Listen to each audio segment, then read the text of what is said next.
Libra. My name is Audrey Alison, and I am indoors today because I have crazy neighbors. And it's super loud outside, even though it's beautiful and gorgeous. And I started the scopes outside. It just got way too loud for me. And in a Mercury retrograde at the tail end of February, I couldn't even hear my own thoughts. And that's important because I do channel when I do these readings.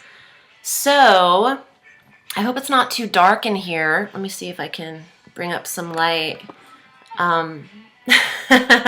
We'll just go with the flow and see what happens. Okay, there's a lot going on. And starting on March 1st, we have a new moon again, similar to what we experienced in January. We start off the month in a new moon.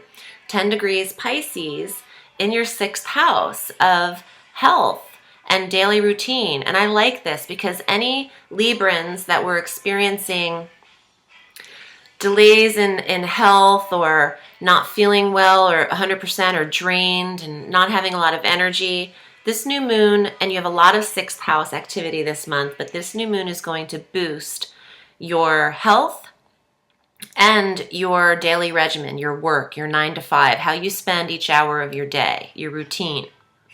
So we like that. On the 1st as well, Mars, the planet of aggression and action and energy, is going retrograde. It's going retrograde at 27 degrees Libra. So here's what's up. This is in your 1st house of self. Okay, so your energy will be a little lower, but you have the protection of the 6th house and this new moon shining on it, and also some Mercury energy in the 6th house that I'll get to at the end of the forecast. But I wish this was a little lighter. But Mars retrograde in your 1st house for the month of March will mean that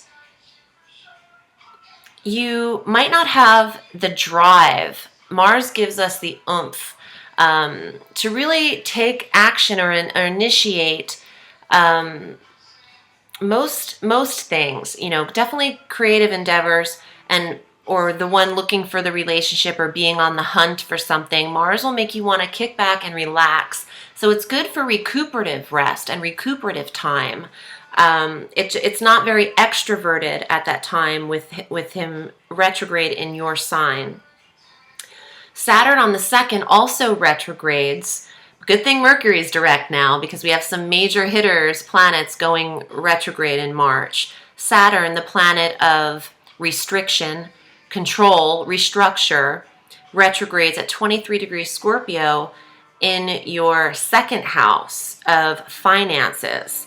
But this is, I like this because Saturn wants us to restructure the house or the domain that it touches. And it's in your finances, which means it can be putting you through a budget. And by the end of its retrograde stay, you'll find that your finances are more in order or more in check and order. There's a routine, structured routine regarding how much you're saving and what you're budgeting, etc.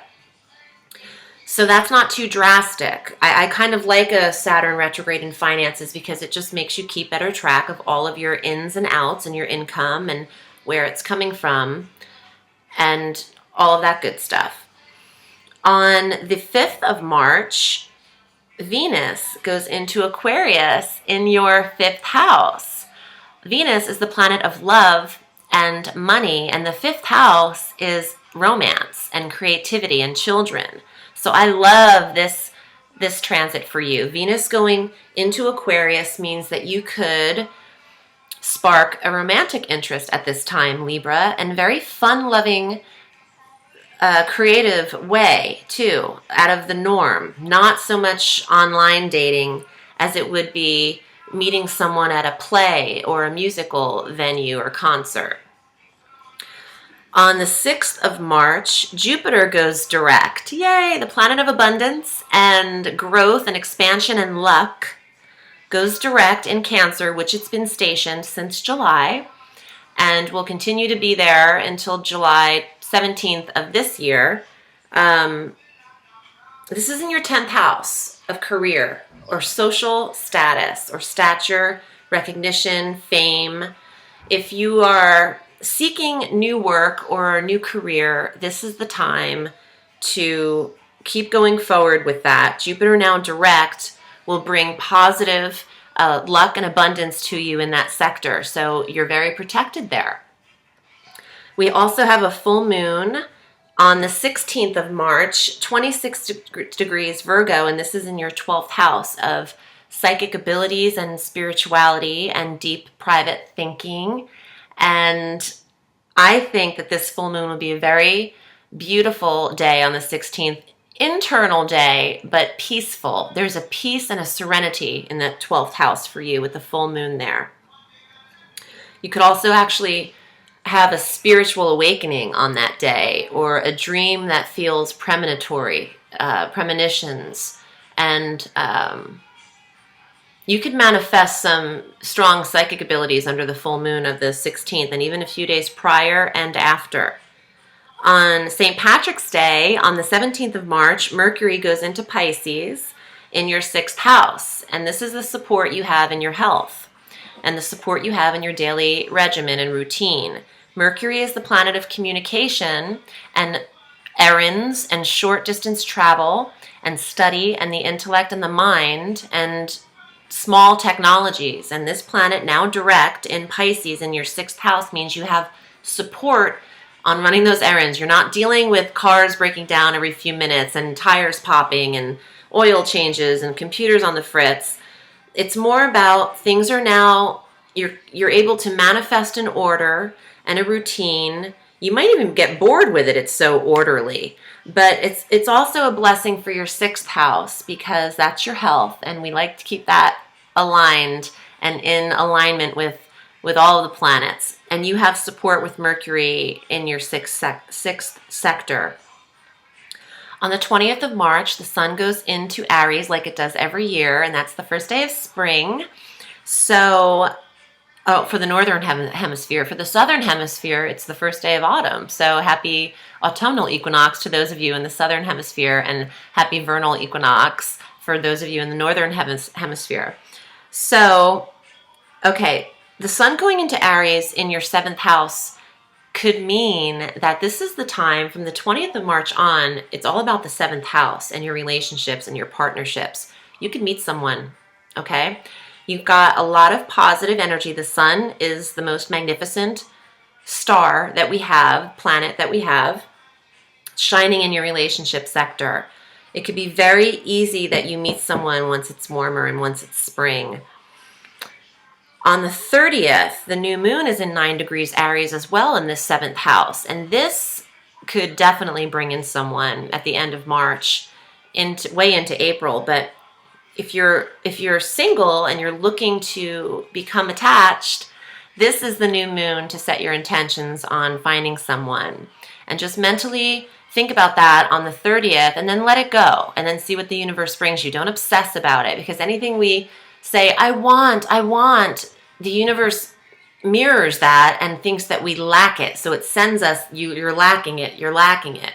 Just say, I would appreciate, I don't need it, but I would appreciate the blessings in this area in the 7th house. I am open to all partnerships and relationships sent my way, and then let it go and see what comes in April. I think the second half of March, though, you'd be pleasantly surprised with any new dating prospects. And those of you that are in relationships, well, this just enhances the closeness because your partnership will be very much aligned and together at that time from the 20th on. I'm going to pull some cards for you, Libra, and see what the month of March has in store for you. See, Mercury is my ruling planet, Mercury and the moon. I'm right on the cusp of Gemini, and I'm tongue-tied. So I'm tripping over my words in this forecast, and I can't do them outside. So here we go.